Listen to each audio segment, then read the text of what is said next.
Praise the Lord. What a wonderful day it is to come and sit at the feet of Jesus and learn His Word so that we can know who is our Savior and know the reason why we are so much attracted to Him. Our Lord, He chose us before we chose Him. That is what the Word of God is teaching us. Before we even knew Him, He knew us. And our names were written on the palm of His hand.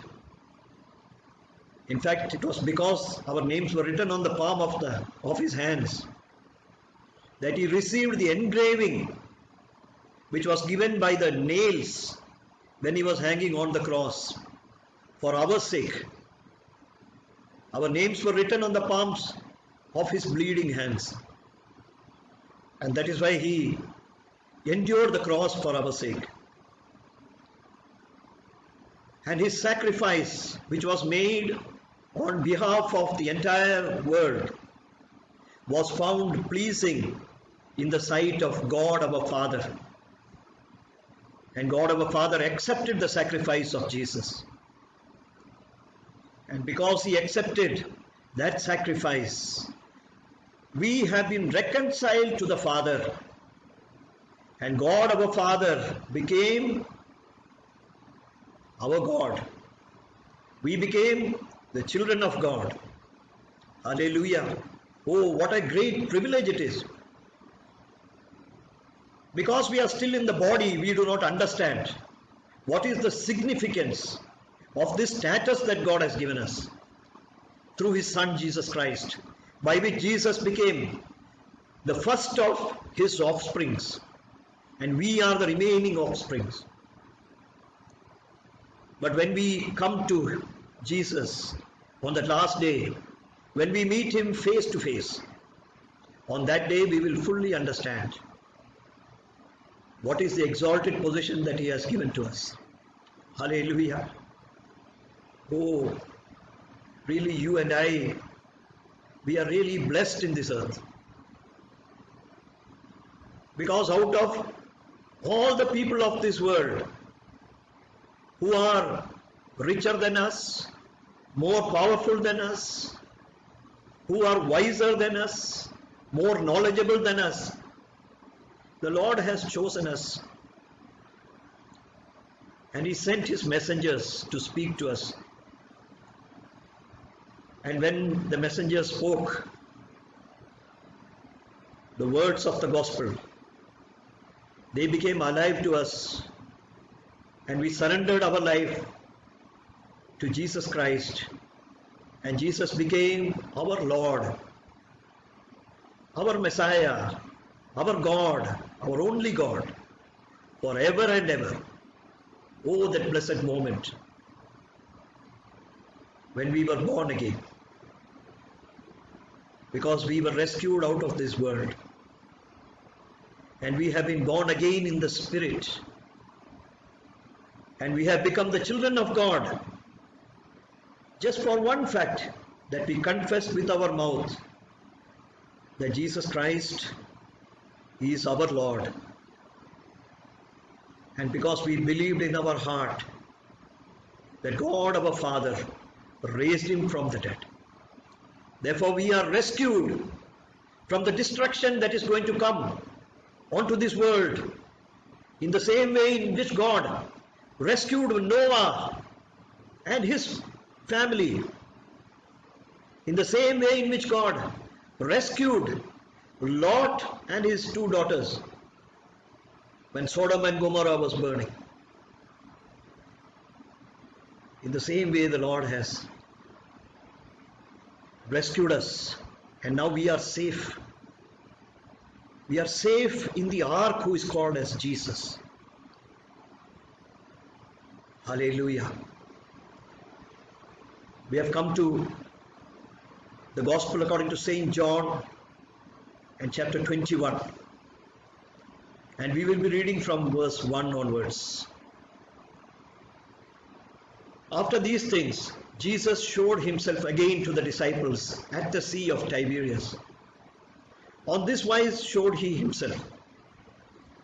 There were together Simon Peter and Thomas called Didymus and Nathanael of Cana in Galilee and the sons of Zebedee and two other of his disciples. Simon Peter saith unto them, I go a fishing. They say unto him, We also go with thee. They went forth and entered into a ship immediately. And that night they caught nothing. But when the morning was now come, Jesus stood on the shore, but the disciples knew not that it was Jesus. Hallelujah. This incident took place before the day of Pentecost, but after the day of the resurrection of our Lord Jesus Christ, and after the 8th day on which, after the resurrection, the day on which he appeared to the disciples, and that is the day when Thomas confessed, My Lord and my God, when he saw Jesus. So it is after that, between the 8th day and the 50th day after the resurrection, that Jesus showed himself again to the disciples. In fact, it is not the 50th day, I should say 40 days. Because on the 40th day, Jesus ascended into heaven. So it is between the 8th day and the 40th day after the resurrection that Jesus showed himself again to the disciples. And this time he has come to the Sea of Tiberias, and there he is seeing Jesus is seeing something which he had of course known about, but probably he was a little disappointed. Because what has happened is that Simon Peter and Thomas, Nathanael, and the sons of Zebedee, there were two of them, and there were two other disciples who are not named. So out of the 11 surviving disciples, because the 12th disciple, he hanged himself, that was Judas. So out of the 11, 7 of the disciples, they have gone back to their earlier profession, which was of catching fish. And who was the leader who led them to go back to the old profession? That was Simon Peter. Because Simon Peter, he started it by saying that I want to go fishing. And because there is a fisherman in each of these disciples, they grew up in fishing community. And you know, the fishing community are very close to the sea. And for them, it is not only making a living, but also it is a hobby, it is something which they enjoy doing. So when Simon Peter said that he would go fishing, the remaining disciples who looked upon him as their leader, they also joined him. But what is the reason why Simon Peter went back to the old profession from which he was called by Jesus? For this we have to just look back how Jesus called Simon Peter. In the Gospel according to St. John itself, in the first chapter, we read how Andrew, who was the brother of Simon Peter, he was initially a disciple of John the Baptist. And John the Baptist, one day he saw Jesus walking somewhere nearby, and he spoke aloud and said that, Behold the Lamb of God. And that was enough for the two disciples, including Andrew, to go following Jesus from a distance. They were following him. And then Jesus turned back and asked that, What is it that you want? And they just replied that, Master, where do you live? And Jesus said, come and see. And it is written that it was quite late in the evening. So the disciples stayed with Jesus at night. And the next day, Andrew went in search of his brother Simon Peter and told him that we have found the Messiah, and he is Jesus of Nazareth. And then Simon Peter came, and when Jesus saw Simon Peter, he said that you are Simon, son of Jonah, but you shall be called Peter, that is to say stone. But to understand this full episode, we will see that Jesus had been dealing with Simon Peter for quite some time. Because Jesus, he did not choose the disciples at random. When he came into this world, he selected 12 people, including the betrayer Judas, and for each and every one of them, there was a role. That is not to say that Judas had been selected for the role of betraying Jesus, but actually Judas was selected, just like Simon Peter, to follow Jesus, to be where he was, and also to go ahead of him and proclaim about the coming of Jesus, telling to the people that repent, for the kingdom of heaven is at hand. And that is the specific reason why Jesus had chosen them. And also Jesus had given them the power to do miracles, such as to drive out demons and to cleanse the lepers. So Simon Peter was not selected just at random. He was a very difficult person to convince. That is what we can make out. He was a very emotional man, no doubt. But as Jesus said, he was a stone. He was hard. He needed a bit of softening. And we needed a solid person. We needed a strong person to be among the early, if not the earliest founder of our church, next to Jesus. So Simon Peter was the ideal candidate who had been selected by Jesus. But Jesus was dealing with him for some time. We find that, first of all, Simon Peter's mother-in-law, that is his wife's mother, was sick. And at that time Jesus was doing miracles in Galilee.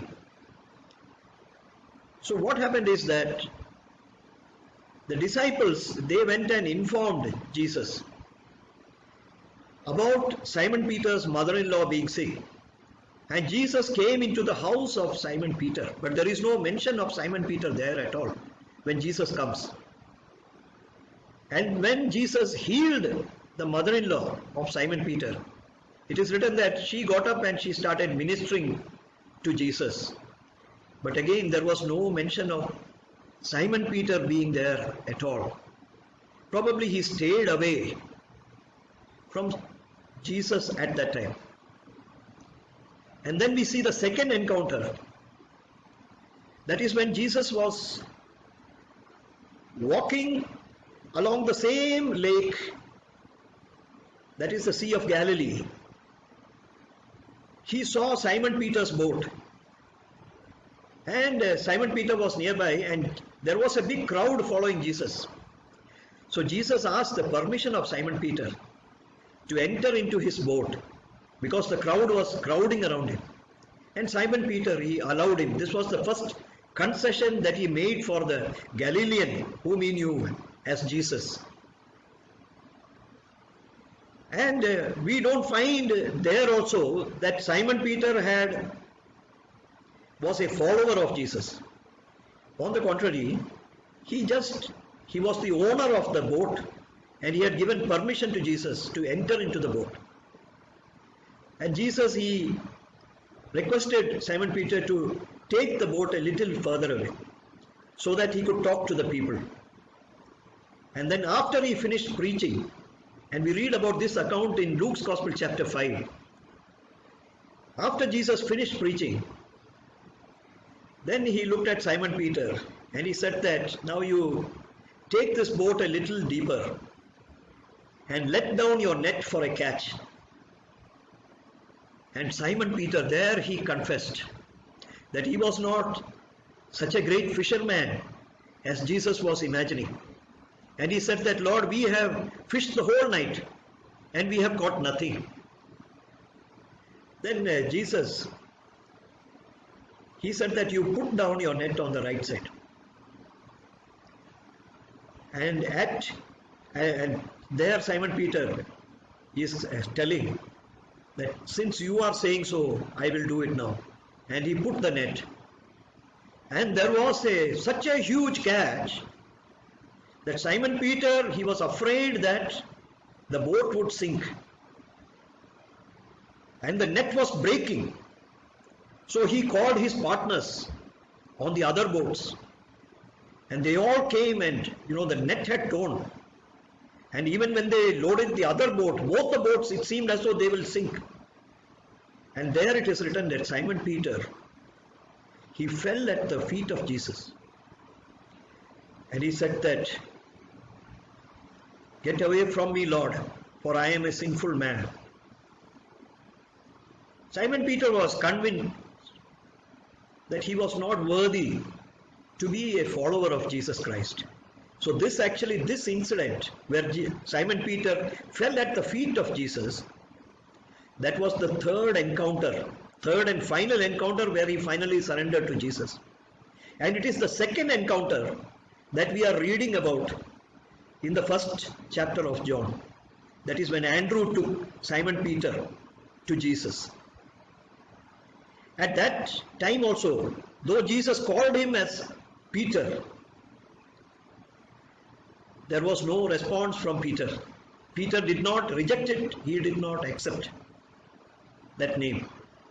But when he fell down at the feet of Jesus, as we read in Luke's Gospel chapter 5, and when he confessed that, get away from me, Lord, I am a sinful man, then Jesus said, from henceforth, you shall be a fisher of men. And it is written there that hearing these words, Simon Peter, he left his nets, he left his boat, he left the fish, and he started following Jesus. Oh, he left his profession. Now why does he return back to the boat? For this, we have to see what happened. He was considering himself as a very loyal disciple of Jesus. And on the night of the Passover, when Jesus said that he would be betrayed, Simon Peter said that he would be ready to die for Jesus. And Jesus said that, you say that you will die for me. Tonight, before the cock crows twice, you will say 3 times that you do not know me. And after Simon Peter denied Jesus the 3rd time, it is written in the other Gospels that Jesus turned and looked at Simon Peter. And Simon Peter went out and wept bitterly, it is written. He was so guilty.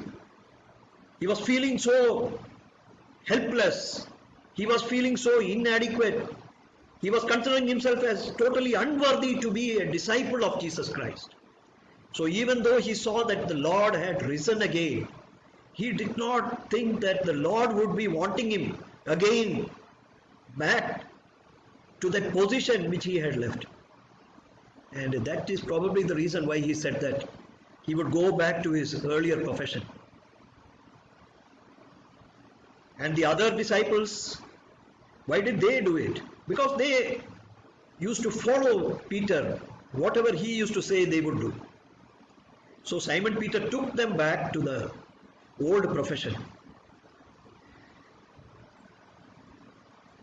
But it is written here, that night they caught nothing. So Simon Peter has returned back to the same position in which he was when we read Luke's Gospel chapter 5, where he had caught nothing and Jesus came looking for him and his boat. Here it is again it is a repeat of exactly what happened in the morning. They have caught nothing. And in the 4th verse it is said that in the morning Jesus stood on the shore. Hallelujah. And he was looking for Simon Peter.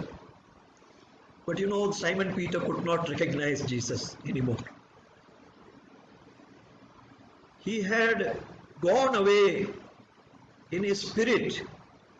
He felt that he had become a stranger to Jesus, and probably that is the reason why even after seeing the glorified Jesus, he could not recognize Jesus at all. In the 5th verse it says that, then Jesus said unto them, Children, have ye any meat? They answered him, No. And he said unto them, Cast the net on the right side of the ship, and ye shall find. They cast therefore, and now they were not able to draw it for the multitude of fish. Hallelujah. Here Jesus is reminding the disciples about the first call. And he's asking, do you have any food? And they are saying no. It is time for breakfast, I think. Now they have to clean themselves, go home, prepare some food and to eat. And they are saying that they don't have any food. And Jesus is telling that you put the net on the right side of the ship. They were already in the deep water. And he is telling them very surely, you will find. And at the word of Jesus, they put the net inside, and he said that they were not able to draw it for the multitude of fish. So many fish were caught that it was difficult for them to pull the net inside. And the 7th verse is telling, Therefore that disciple whom Jesus loved said unto Peter, It is the Lord. Now when Simon Peter heard that it was the Lord, he girt his fisher's coat unto him, for he was naked, and did cast himself into the sea. When the Lord was identified by another disciple who was loved by Jesus, that is, we can know that this is the writer of this gospel, Saint John. When Saint John identified Jesus and told Peter that it is the Lord Jesus, Simon Peter immediately realized that the Lord had come looking for him. Hallelujah! Oh, he got back the courage again. He got back hope again that I am not so useless as I thought that I was. The Lord has come looking for me. And what did he do? Now he could not come before the Lord in a condition where he was, because he was naked.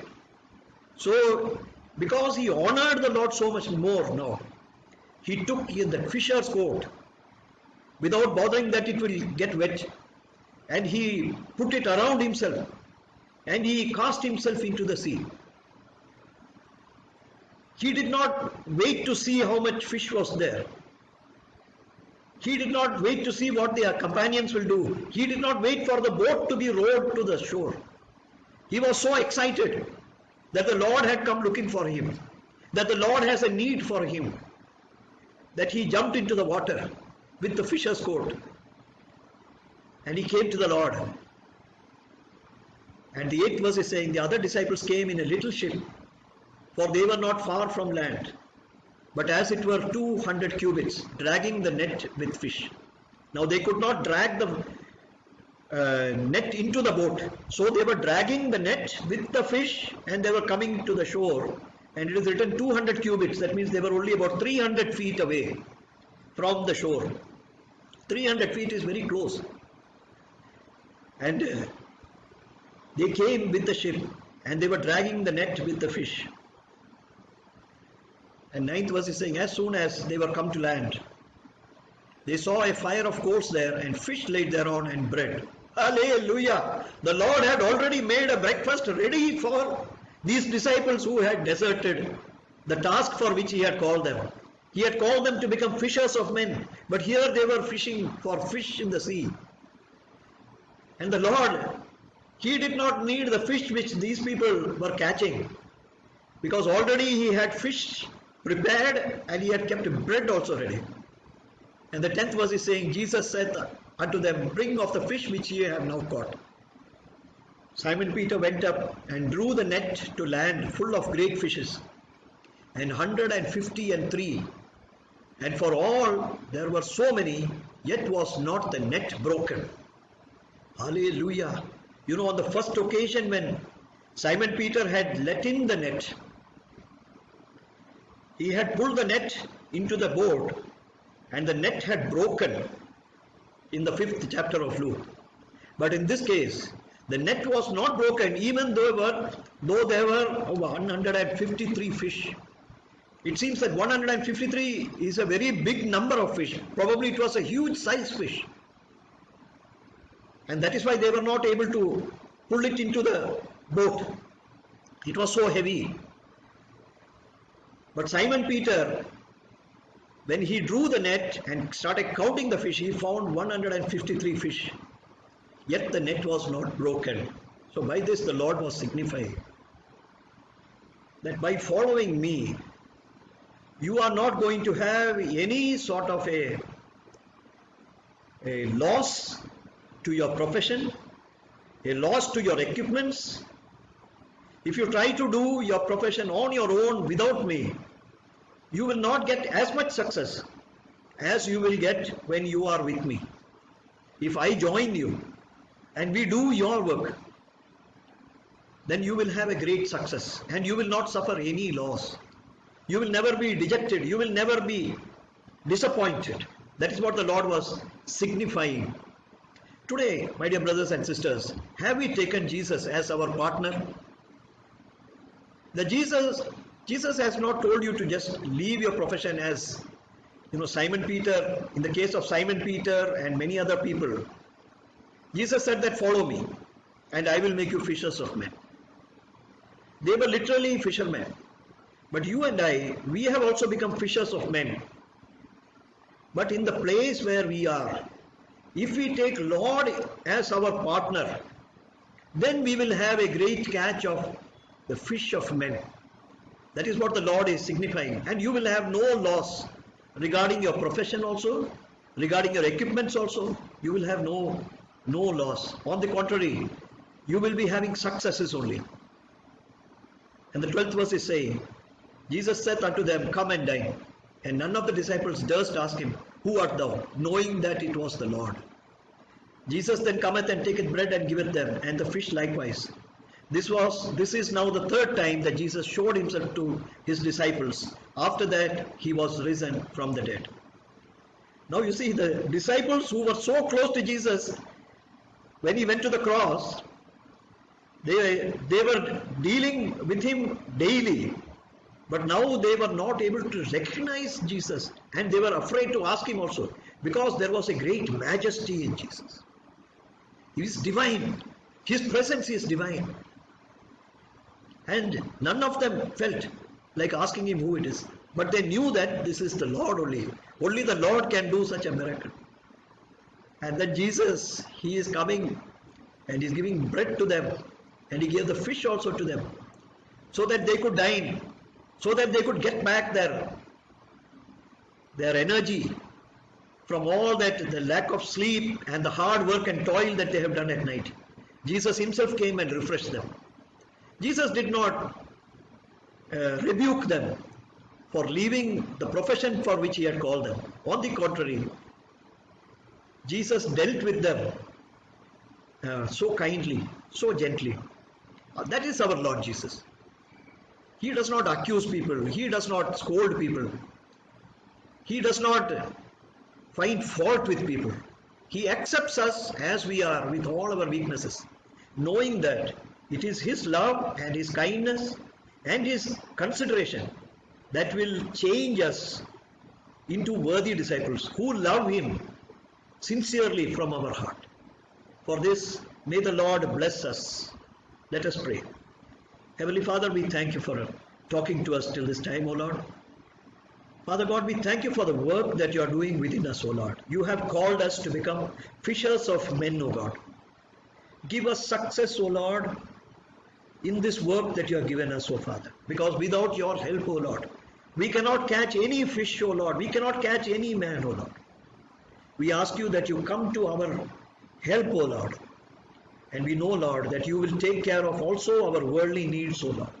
You will see to it that we will not suffer any loss, O God, but that we will have success and that we will be doing your work exactly in the way that you want us to do.